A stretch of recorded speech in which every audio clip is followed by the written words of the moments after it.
Hello guys, vlog for today is maghabo kami sa among uling guys. Mauna ni karon guys, amo nang gipala ang among uling, gaaso-aso pa. Buti pa sabot ana guys, naapay kalayo. Wala pa na palong ng kalayo diha sa lawom guys.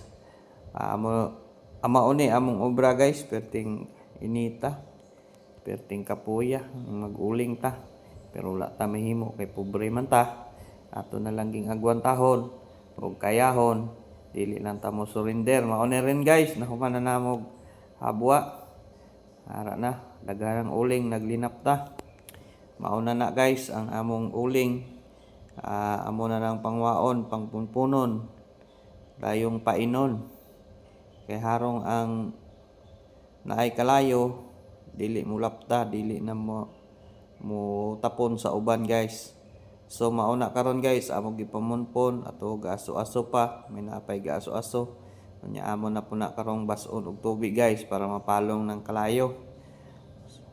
Mauna na siya guys na wala nay kalayo, napalong na tanan kay nahurot nagbasa sa tubig.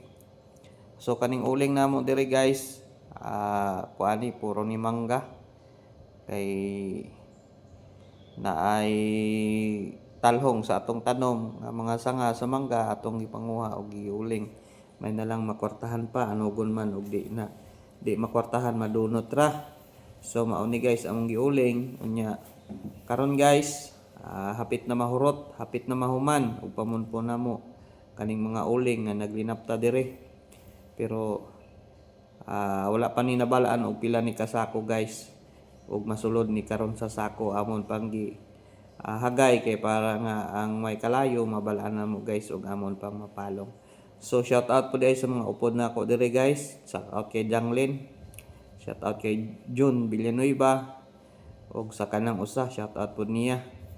So guys, thank you very much sa inyong pagsuporta. Paki-subscribe na lang sa akong YouTube channel Tuto Tro. Daghan kay salamat guys sa inyong pagsuporta ug God bless you sa atong tanan-tanan. Thank you very much guys. Salamat. Bye-bye.